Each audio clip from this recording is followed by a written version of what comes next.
Hello everyone, welcome back to another new video wisdom of law. So बच्चों, आज हम cover करने वाले हैं इंडियन कॉन्स्टिट्यूशन के एक आर्टिकल है, आर्टिकल 20, जो कि बात करता है protection in respect of conviction for offence. तो दोस्तों, आपको शॉर्ट में बता देते हैं इसके बारे में। हम लोग पर डिटेल में लेक्चर कवर करने वाले हैं कि कोई भी जो पुलिस वाला जो होता है किसी को गिरफ्तार कर लेता है, तो क्या अपने खिलाफ कोई भी व्यक्ति किसी भी तरह का उसके अगेंस्ट में वो गवाही दे सकता है? इसका जवाब है जी नहीं, नहीं दे सकता है।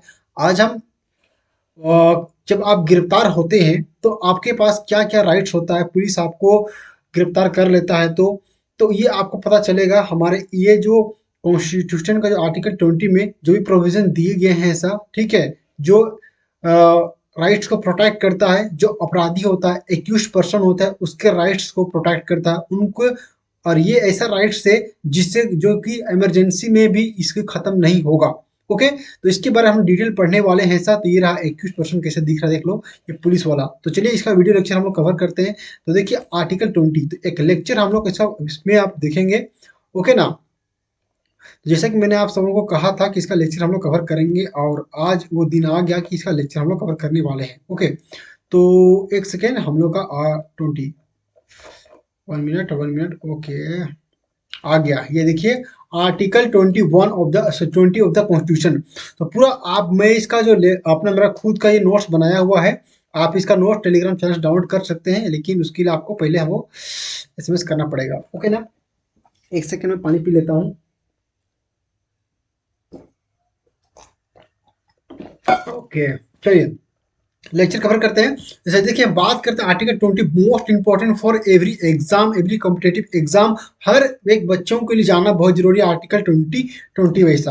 ओके, क्योंकि ये हमारे फंडामेंटल राइट्स के बारे में बात करते हैं बच्चों। ओके, तो देखिए हमारा जो राइट्स जो है, फंडामेंटल राइट्स हमें दिया गया है कॉन्स्टिट्यूशन में, जो वो हमारा आर्टिकल 12 से लेकर 35 तक बात करता है। तो आज हम कवर करने वाले हैं। हम लोग बहुत सारे लेक्चर कवर कर चुके हैं, आप उस नहीं देखे हैं तो प्लीज़ जा करके हमारा प्लेलिस्ट चेक कीजिएगा।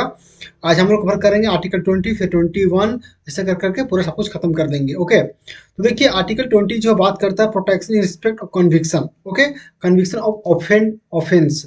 ओके, तो देखिए यहाँ पे 3 क्लॉज दिए गए हैं, 1 और 2 और 3। तो पहला जो बोलता है उसको समझिएगा, ये हो गया बेर एक्ट का लैंग्वेज, जो आपको कॉन्स्टिट्यूशन के बेर एक्ट में देखने को मिलेगा।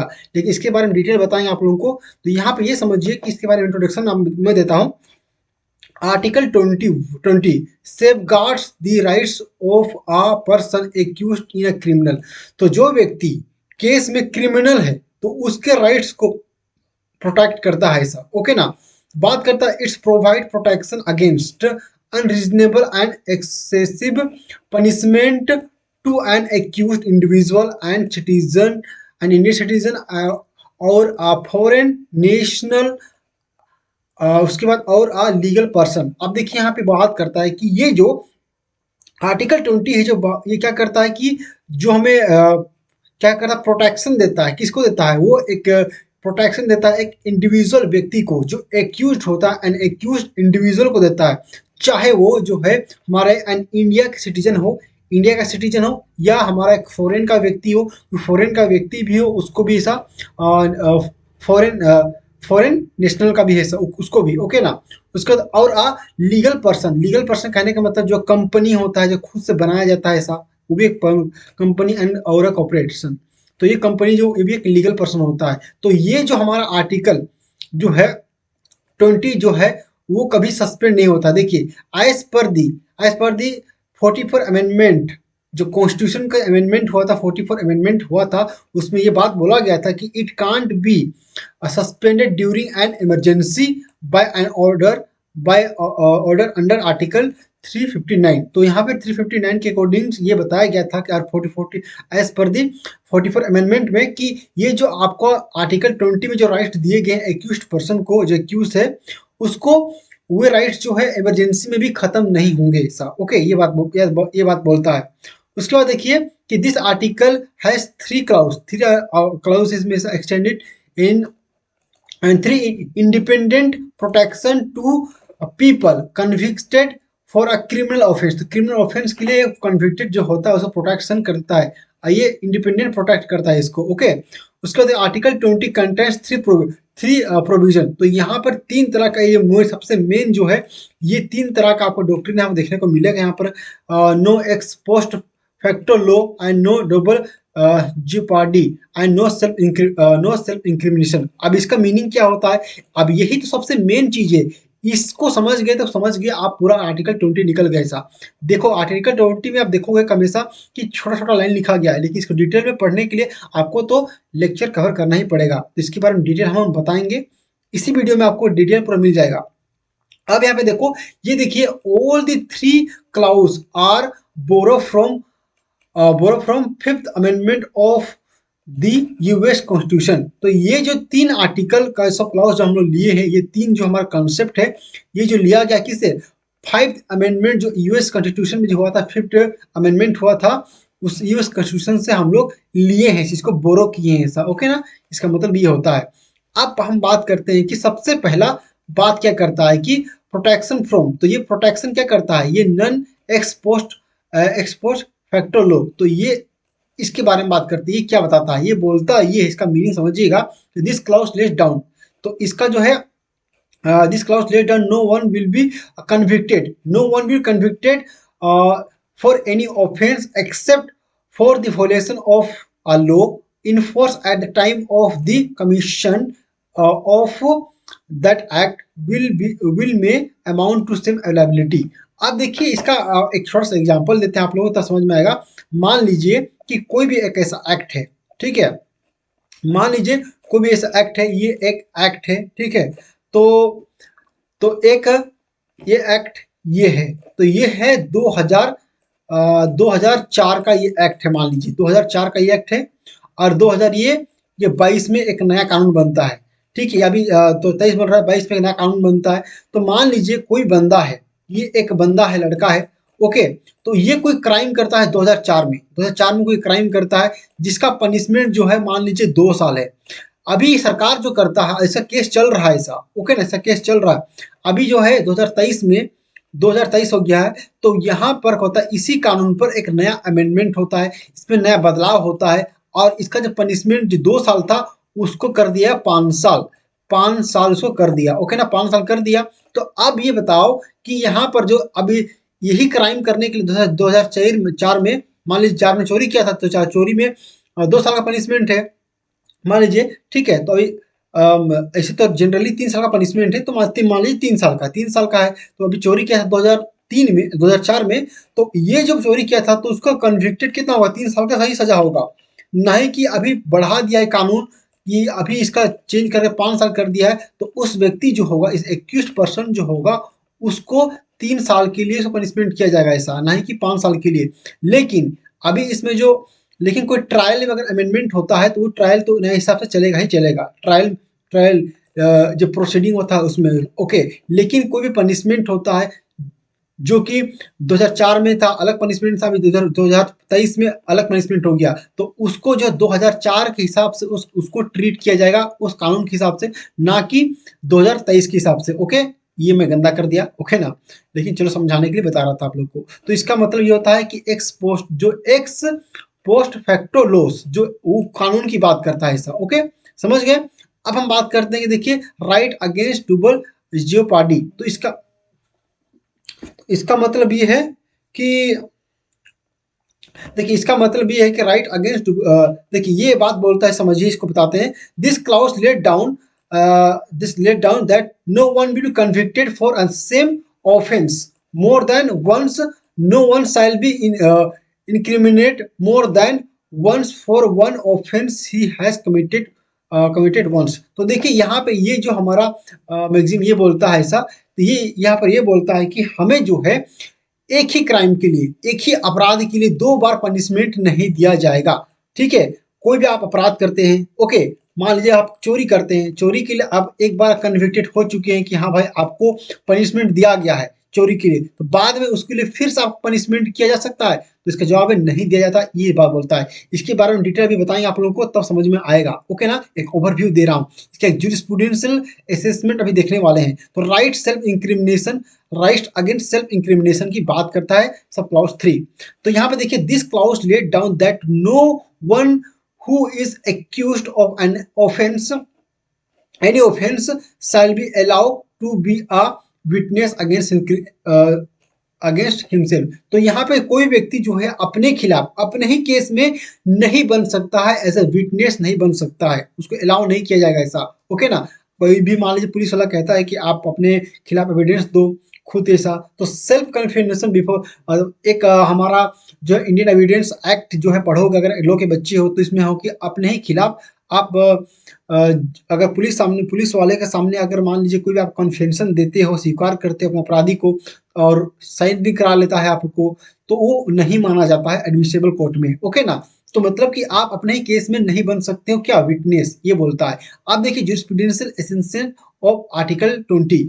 आप देखो बच्चा, सबसे चीज अच्छे से समझना कि इस लेक्चर को कवर करना तो सबसे मोस्ट इंपॉर्टेंट, अभी तो मैंने जितना भी आप सबको बताया ये एक ओवरव्यू था, इसको एक बेसिक अंडरस्टैंडिंग कह सकते हो, you can say that basic understanding. Now I am moving jurisprudential essentials of article 20। तो ये सबसे इंपॉर्टेंट है। अब इसको इस आगे का जो चीज बताने वाला हूं, अगर उसको आप लोग देखते हो तो definitely your concept will be clear, there you have any doubts, कुछ रहेगा नहीं आपके पास, है नहीं ऐसा। ओके ना, अब देखिए देखिए यहाँ पे ये बोलता है कि देखिए article 21 of Indian constitution content various principle fair trial. तो देखिए बेसिकली हर हमारा एक मोटिव होता है कि हर एक जुडिशरी का कि एक फेयर ट्रायल होना चाहिए। देखिए कोई भी एक जो होता है उसको हम गिरफ्तार कर लेते हैं, तो गिरफ्तार करने के बाद जो होता क्या है कि हम उसको नहीं मान सकते हैं कि वो एक अपराधी है, इसको नहीं मानेंगे जब तक कोई बात कोर्ट में जो है प्रूफ नहीं होता है, को हम नहीं मान सकते हैं कि वो व्यक्ति जो है अपराधी है। तो एक्यूज्ड के राइट्स को प्रोटेक्ट करने के लिए ये जो है हमारा आर्टिकल 20 बात करता है। तो यहाँ देखिए कि फेयर ट्रायल, तो उसके लिए फेयर ट्रायल होना चाहिए कि एक्यूज्ड पर्सन भी अपना बात रख पाए ऐसा।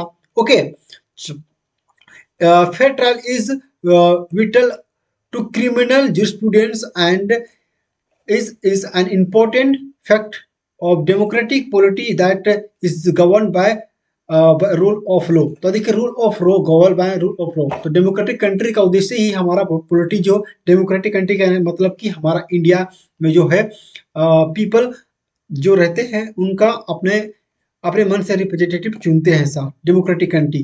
ठीक है, तो यहाँ पे देखिए रूल ऑफ लॉ है। रूल ऑफ लॉ कहने का मतलब कि no one above the law, मतलब कानून सबसे बड़ा सुप्रीम है, उससे बड़ा कुछ नहीं है ऐसा। ऐसा नहीं कि ना कोई नेता ना कोई बिजनेसमैन, सबसे पैसा वाला अमीर गरीब, ऐसा कुछ नहीं है। सबसे बड़ा अगर सबसे ऊपर है तो वो लॉ है। इसलिए रूल ऑफ लॉ कहने का मतलब कि no one above the law, कानून से बड़ा कोई नहीं, चाहे वो कोई प्रधानमंत्री हो चाहे राष्ट्रपति ही क्यों ना हो ऐसा। अब देखिए अब बात करता है प्रोटेक्शन। तो यहाँ पे जो है ये जो प्रिंसिपल हमारा 3 तरह का जो है दिया जाता है। आपको प्रिंसिपल है, देख वैसे कोई ने आपको बताया कि ex post facto law and protection against double jeopardy and protection against self incrimination are all principle of fair trial. तो ये जो 3 जो है हमारा प्रिंसिपल है वो फेयर ट्रायल की बात करता है। अब देखिए ऑब्जेक्टिव में आते हैं ऐसा। बेसिकली मैं आपको ये बता दिया आर्टिकल सब क्लाउज 1 के बारे में हम लोग अच्छे से बता दिया आप लोगों को कि अगर जैसे कि मैंने ये इसको पढ़ोगे तो लंबा हो जाएगा। ओके ना, तो यहाँ पे बात करते हैं जो एनी रिस्प्रोटेक्टिव application of criminal law is voluntary against life of right of life. तो यहाँ पे देखिए बेसिकली इसके बारे में आपको बताया मैंने अच्छे से। ओके, कि यहाँ पे ज़्यादा डिटेल में अभी नहीं जाते हैं क्योंकि मैंने शुरुआत में डिटेल में आप लोग बता दिया। ओके ना, तो यहाँ पे देखिए जो कानून जो लेजिस्लेचर जो होता है, यह legislature is not authorised to come up with criminal laws having स्पोर्टिव इफेक्ट। देखिए ये वर्ड को जानना बहुत जरूरी है। सबसे मेन वर्ड ये रिस्ट्रोस्पेक्टिव इफेक्ट। तो यहाँ पे इसका मतलब ये है, ये समझना जो कि मैंने आपको बताया पहले कि 2004 में अगर कोई कानून बना है, 2004 में अगर मान लीजिए कोई कानून बना है और उस समय उसका ऑफेंस 2 साल का है, और मान लीजिए ही कानून जो है अमेंडमेंट हो जाता है 2023 में, और इसका पनिशमेंट 5 साल हो जाता है तो भाई साहब जो अपराधी है, 2004 में अपराधी जो क्राइम किया है तो उसको पनिशमेंट 2004 के हिसाब से दिया जाएगा, ना ही कि उसको हम लोग दिया जाएगा क्या, ये दिया जाएगा हमको 2023 के हिसाब से। ओके ना, तो इसको लेकिन जो ट्रायल जो होगा वो 2000 जो अमेंडमेंट हुआ है नया कानून के हिसाब से होगा, जो कि मैंने आपको बताया। तो जो पिछला पिछला कानून, पिछला जो लॉ है वो इफेक्ट नहीं करेगा इस व्यक्ति पर जो ट्रायल चल रहा, इस व्यक्ति पर जो केस चल रहा है उसका। ये आप लोग सिंपल बता दिया। तो यहाँ पे देखिए, ओके, यहाँ पे मैं कवर, ये चीज हम लोग कवर हो गया। ओके ना, चलिए अब हम लोग आगे बढ़ते हैं। Article objective of article 20 class 2। अब सब क्लास 2 के बारे में बात करते हैं ऐसा, और इसके बारे में आप नोट्स ले सकते हैं ऐसा। ओके ना, अब हम लोग आगे बढ़ते हैं। इसका केस दो भी है, Ratan Lal versus state of Punjab on December April 1964। तो इसका केस लो मैंने बता दिया है ऐसा, ज़्यादा डिटेल में नहीं जानते हैं, आप लोग बट देख लीजिएगा ऐसा। ओके, उसके बाद देखिए ऑब्जेक्टिव ऑफ आर्टिकल 21, आर्टिकल 20 सब क्लास 2। ओके, ये सबसे इंपॉर्टेंट ये भी है। देखिए यहाँ पे article 20 embodies the common law rules of नेमो डेप्थ बेस वेसेक्रिस। तो ये एक तरह से डॉक्ट्रिन है, ठीक है। इस डॉक्ट्रिन का मतलब ये होता है कि देखिए कि no man ought to be twice vexed. अब एक तो अजब ही लिखा है, अबे लैटिन लैटिन टर्म लिखा, अजब ही लिखा हुआ ऐसा। ओके ना, देखिए यहाँ पे इसका सिंपल मीनिंग ये होता है कि no person should be twice punished and prosecute upon the same set of facts is there has been a final decision of a competent court. तो यहाँ पर जो होता है अपने ही खिलाफ कोई व्यक्ति जो है, ठीक, जो व्यक्ति जो है, कोई भी व्यक्ति जो है ट्वाइस पनिशमेंट, दो एक ही पनिशमेंट के लिए दो बार उसे पनिश नहीं किया जाएगा, जो प्रोसिक्यूट उसे नहीं किया जाएगा सेम पनिशमेंट के लिए, सेम फैक्ट के लिए ऐसा। ओके ना, उसे सेम फैक्ट और सेम सेट ऑफ फैक्ट के लिए ऐसा उसको पनिशमेंट नहीं किया जाएगा कोई भी कंपिटेंट कोर्ट के द्वारा। ऐसा फाइनल डिसीजन होता है कोर्ट के द्वारा जो आ गया है, तो भाई दोबारा आप उसको पनिशमेंट नहीं कर सकते हो। आप देखिए यहाँ पर कुछ पॉइंट जो है इसका, the following essential should be there for applicable of this principle. तो तीन प्रिंसिपल, ये जो प्रिंसिपल क्या तीन पॉइंट देता है उसको समझिएगा। पहला चीज की the person must be accused of an offence. तो अगर मान लीजिए कि आप इस चीज का आप लोग डिफेंस ले रहे हो, तो आपको इस बात में कि जो व्यक्ति जो है वो एक्यूज्ड पहले था कि एक the person must be accused, तो द पर्सन जो है एक्यूज्ड होना चाहिए क्या ऑफेंस में, तो ऐसा तब ना होगा, पहले ही ऑफेंस उसका हो चुका है, ठीक है। तो वो एक्यूज होना चाहिए, पहले तो एक्यूज होना चाहिए। दूसरा बात हो गया क्या, प्रोसीडिंग और the prosecution must have taken place in front of a court और जुडिशियल ट्रिब्यूनल। तो ये जो भी प्रोसिक्यूशन जिसे लिया गया है, प्रोसीडिंग जो चला गया है, वो किसके भी सामने होना चाहिए, फ्रंट ऑफ द जो कोर्ट एंड जुडिशियल ट्रिब्यूनल के दोनों होना चाहिए। एक ठीक है, उसका Maqbool Hussain versus state of Bombay case भी है इसमें, आप ठीक है, इसका केस भी मैंने दे दिया है ऐसा। ओके, और बात करते हैं 3 का। अच्छा, 3 नंबर वैसा, the person should B prosecute and punished in the previous receding. तो देखिए अगर मान यहाँ प्रीवियस की बात करता है, प्रीवियस प्रोसीडिंग की बात करता है ऐसा, प्रोसीडिंग, ठीक है, प्रोसीडिंग ऐसे छूट गया ऐसा, ठीक है। तो यहाँ पे देखिए कि यहाँ पे बोलते हैं कि उस व्यक्ति का जो है, जो क्रिमिनल जो है उसका जो पहले से प्रोसीडिंग हो चुका होगा, ठीक है, मतलब प्रीवियस का प्रोसीडिंग उसका है, तब ना हम कहोगे कि एक आपके पास ट्रायल चला है, एक पहले से आपके पास अपराधी हो, फिर तब ना बताओगे कि हाँ ये इस केस में भी फिर से हमको ट्रायल किया जा रहा है, फिर से हमको पनिशमेंट दिया जा रहा है। ओके, तो ये आपका एक प्रीवियस पनिश्ड आपको किया गया है, ये बोला गया ऐसा कि the person should B prosecute, पहले से प्रोसिक्यूट किया एंड पनिश्ड भी किया गया उसे, ठीक है, आपको अपराध भी माना गया है, प्रोसिक्यूट भी किया गया है इन प्रीवियस समय में ऐसा। ओके, चलो बहुत अच्छा। अब देखो उसके बाद यहाँ पे देखो कि this rule again, this rule आगे बात करते हैं। अब यहाँ पे देखिए this rule against double duty necessary that no one may put in. अच्छा, ये वही जो मैंने बताया था वही प्रिंसिपल है। ओके ना, अब यहाँ पे देखिए कि यहाँ पे सबसे मोस्ट इंपॉर्टेंट चीज जानने वाला आपके लिए ये है कि यहाँ देखिए in this concept statement the idea of the natural justice for the protection of integrity of the criminal justice system. Okay, देखिए तो यहाँ पर एक सबसे महत्वपूर्ण जानने वाली बात है, in this immunity is not applicable to criminal proceeding. तो ये देखिए अप्लीकेबल इस ये अप्लीकेबल जो होगा, ओनली अप्लीकेबल जो होगा, ये जो आपको आर्टिकल 20 प्लस 2 का जो लाभ मिलेगा, जो आपको एक चीज के लिए पनिशमेंट नहीं किया जाएगा, तो ये सिर्फ आपको क्रिमिनल प्रोसीडिंग के लिए ही मिलेगा और अदर चीज के लिए नहीं मिलने वाला है। तो इस बात को भी याद रखना, नोट करना है इस चीज को कि ये जो आपको इस चीज का राइट जो मिलेगा कि एक ही पनिशमेंट के लिए, एक ही अपराध की दो बार पनिशमेंट नहीं किया जाएगा, तो यह क्रिमिनल प्रोसीडिंग में सिर्फ इसका आपको मिलेगा। ओके, अब देखिए बात करते हैं कि the protection can be sought by the accused from both the mental as well as physical compression and available to all this stage of including digital trial. Okay, तो ये जो ट्रायल जो होगा, अब तो ये जो ट्रायल जो होगा इसमें इससे आपको रिलीफ मिलेगा, मतलब ट्रायल जो होगा उसका ही बात कर रहा है और अदर चीज की बात नहीं कर रहा है कि आपको जो ट्रायल होगा उसमें आपको प्रूव करना पड़ेगा कि भाई साहब कि हम पहले से कन्विक्टेड हैं। ओके, और ये इस और किसी भी एनी स्टेज ऑफ ट्रायल जो है इसमें आप कर सकते हैं, प्रोटेक्शन कैन बी। ओके, चलिए नेक्स्ट आगे बढ़ते हैं। ऐसा मच्छर भी आ रहा है। चलिए आगे हमारा नेक्स्ट हमारा है आर्टिकल जो है आर्टिकल रिक्वायरमेंट ऑफ आर्टिकल 20 सब क्लाउज 3। सब क्लाउज 3 सब लास्ट में हम आ रहे हैं, आप खत्म होने वाला है। देखिए यहाँ पर 3 पॉइंट यहाँ पर है, हम लोग कवर करते हैं। पहला चीज के person must be accused of an offence. तो आर्टिकल 20 बात करता है कि यहाँ पे पर्सन जो है, अरे एक सेकेंड, हाँ हाँ, देखिए आर्टिकल सब क्लॉज 3 यहाँ पे बात करता है कि यहाँ पर सबसे मोस्ट इंपोर्टेंट बात आप सेल्फ इंक्रिमिनेशन की बात करता है। आप देख लीजिए, वो 1 सेकेंड ऊपर आ रहे हैं, कहाँ गया जुस्प्रूडेंसिया 1111। ओके, तो यहाँ देख लीजिए, तो यहाँ देखिए सब क्लॉज 3 इसकी बात करें, no person accused of any offence shall be compelled to be a witness against himself. तो यहाँ पर नो कोई भी व्यक्ति जो है अपने अपने खुद के अगेंस्ट में जो एक्यूज्ड है, अपने ही केस में खुद के खिलाफ विटनेस बनने के लिए आपको क्या कर सकता है, कंपेल, मजबूर नहीं कर सकता है। ये सब क्लॉज 3 की बात कर रहा है, इसके बारे में थोड़ा सा हम डिटेल में हम लोग जानते हैं। ओके, तो यहाँ पे इसके बारे में डिटेल जानते हैं।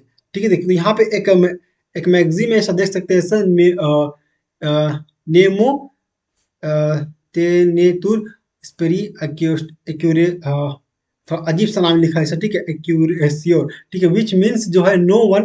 ठीक है, हिंदी में इसका इंग्लिश मीनिंग, सिंपल मीनिंग जो है, no man has to accuse himself. तो अब अपने ही नो मैन अपने ही खुद एक्यूज नहीं हो सकता, अपने ही केस में कोई भी एक्यूज के लिए विटनेस नहीं बन सकता। एक मैगजीन देख लीजिएगा आप लोग। उसके बाद देखिए इसमें क्या क्या एसेंशियल पॉइंट है। पहला बात है कि the person must be accused of an offence. दूसरा बात है there must be a compulsion to be a witness. तो एक विटनेस आप कंपल्सन आप एक नहीं बन सकते हो ऐसा। ओके, इसके बारे में पढ़ेंगे। ऐसा such compulsion compulsion should result in his giving evidence against himself. Okay, next देखिए, पहला बात करता है कि इसको देखिएगा, ठीक है, ये कैसा बन गया, रबड़ मिटा देते हैं इसको। Okay, the person must be accused of an offence. तो ये देखिए अपना ही केस में जो है, पहला तो आप एक एक्यूज्ड होना चाहिए। ऐसा बात करता है कि a person accused of an offence means a person against हुम a formal accusation relating to the commission of an offense has been elevated, which may result in prosecution। Okay, तो अपने ही केस में जो है आप जो है क्या कर सकते हो, सेल्फ अपने विटनेस तो नहीं दे सकते हो, तो आप सबसे पहले कोई भी केस में क्या होगा, एक आप एक्यूज्ड आप केस में होगे। ओके ना, ये बात करता है ऐसा, ठीक है, फॉर्मल एक्यूजेशन ऐसा, जैसे कि एफआईआर में आपका नाम लिखा गया है ऐसा। ओके ना, अपने केस में मतलब आप एक्यूज होना चाहिए। ठीक है, लॉजिंग जो आपका जो होगा, लॉजिंग जो एफआईआर जो होगा ऐसा फॉर्मल कंप्लेन, तो ये आपका होना चाहिए इसमें ऐसा। Okay, to competent authority against an individual, तो ये आप अपने इंडिविजुअल केस जो आपका होगा वहां पर आप क्या होगा, एक एक्यूज होना चाहिए। It is okay. अब नेक्स्ट हम बात करते हैं इसका protection against compulsion to be a witness. अब यहाँ पे ये क्या बोलता है समझती। Okay, the protection contents in article 20 sub clause 3 is against compulsion sorry compulsions to be a witness against oneself. The expressions to be a witness in inclusive of oral, documentary, and testimonial evidence. Compulsion would means duress. Okay, तो यहाँ पे देखिए कि अपने खिलाफ जो last point हमारा second point हमारा ये कि अपने खिलाफ मतलब कोई भी ऐसा सिचुएशन है जहाँ पे अपने ही खिलाफ आप एविडेंस दे रहे हो, ऐसा कि आप मान लीजिए कि कोई व्यक्ति एक रोड एक्सीडेंट हो जाता है, रोड एक्सीडेंट होता है जहाँ पर रोड एक्सीडेंट के बाद जो होता है कि कोई और अपराध किया था, मान लीजिए कि ए है और ए बी है, ओके ना, तो ए और बी है, यहाँ पे एक्सीडेंट हो जाता है ऐसा, तो ए जो होता है एक पैसा वाला व्यक्ति है, तो ए जो एक पैसा वाला व्यक्ति है, तो भाई साहब ये सी को क्या कर लेता है ना, तो यहाँ पे बोलता है कि पैसा वाला व्यक्ति जो है एक बोलता है कि बी, तो यहाँ पे ये बोलता है कि यहाँ पर कि भाई साहब आप गलती आप किए हो, आपको मैं 10 लाख रुपया दूंगा, आप क्या करो बन जाओ कि मैं एक्यूज खुद बना, मतलब मैं खुद क्राइम किया हूँ, आप क्राइम नहीं किए हो और एक्सीडेंट किया है जबकि ए किया है, लेकिन बी इस बात को एक्सेप्ट कर रहा है कि नहीं भाई साहब हम विटनेस बन रहे हैं कि मैं आपका गाड़ी तोड़ा हूँ और मैं अब 10 लाख रुपया लूंगा आपसे, आप मेरे गरीब परिवार आदमी है, तो ये ले लिया 10 लाख, तो अपने खिलाफ क्या विटनेस बन रहा है कि ये एक्सेप्ट कर रहा है कि ना ही गलती ए का है, लेकिन बी बोल रहा है कि मैं गलती क्या हूं, मैं इस गाड़ी भी ठोका हूं, ठीक है, तो इसके लिए ये ए पैसा वाला था, इसको पैसा दे दिया 10 लाख रुपया, तो इस चीज के बचने के लिए, तो अपने केस में विटनेस कौन बन रहा है, ये बी बन रहा है अपने केस में विटनेस, क्यों बन रहा है, पैसा के लिए प्रोबेबल दिया गया है, ओके ना। अब देखिए केस बताते हैं आप लोगों को, केस को बता देते हैं, नंदिनी सतपाथी वर्सेस पी एल दानी 1978 सुप्रीम कोर्ट। थोड़ा थक गए हैं इसलिए धीरे बोल रहे हैं, ओके कोई बात नहीं, चलिए कंटिन्यूस बोलना पड़ रहा है ना इसीलिए। चलिए अब आगे हम बढ़ते हैं कि यहाँ पे इस केस में हुआ क्या था। Nandini Satpathy was a CM, एक सीएम थे, CM and she refuse to give evidence against himself, तो ये जो एक सीएम थी, ठीक है, ये क्या करते अपने खिलाफ जो है एविडेंस देने के लिए मना करती, अपने खुद के खिलाफ एविडेंस देने के लिए मना करती है ऐसा, ओके ना। अब पुलिस इसमें क्या कहता है कि police said that N accused has a right against self incrimination not the suspected, तो यहाँ पे कहता है अपने खिलाफ सब्सक्रिमिनेशन, अपने तो एक्यूज्ड के पास राइट नहीं है कि अपने खिलाफ वो जो सेल्फ इंक्रिमिनेशन छुपा सकता है अपने खिलाफ वो, कहने का मतलब ये है कि जब पुलिस ये बोलता है कि accused has a right to against self incrimination note, तो यहाँ पे और एक्यूज्ड के पास राइट से होता है कि उसके वो अपना अफसल के अपने अपराधी अपने ही केस में जो है गवाह नहीं बन सकता है, अपने खिलाफ कोई भी सबूत नहीं दे सकता जिससे वो फंस सकता है, और नोट भी सस्पेक्टेड भी होना चाहिए, ओके। अब यहाँ पे ये बोला गया कि देखिए सीआरपी उसके बाद the contended that according to CRPC every person has a right against self incrimination, तो हर एक सीआरपीसी के में यहाँ पे शामिल है कि हर एक व्यक्ति के पास राइट है अगेंस्ट सेल्फ इंक्रिमिनेशन, तो अपने खिलाफ किसी भी तरह का कोई भी वो इंफॉर्मेशन कोई भी सबूत वो नहीं दे सकता अपने खुद के खिलाफ। तो यहाँ पे कोर्ट में ये बोला, इस केस में कोर्ट ने ये कहा था कि the apex court held that an accused includes a person who is suspected against whom a formal charge sheet has not been file, तो अपने अगेंस्ट खुद के खिलाफ जो चार्जशीट जो फाइल होगा वो नहीं होगा ऐसा, ओके ना, ये इसमें ये कैसे बोला गया था, ओके। लास्ट एक और केस देख लीजिए ऐसा, यहाँ पे एक और चीज यहाँ पे, हाँ हाउएवर यहाँ पे छूट गया, however it does not include witness, तो यहाँ पे एक विटनेस आप नहीं कहलाओगे कब, यहाँ आप देख सकते हैं कि आर्टिकल यहाँ पे the protection is available at stage of section 61 CRPC as well as at the stage of section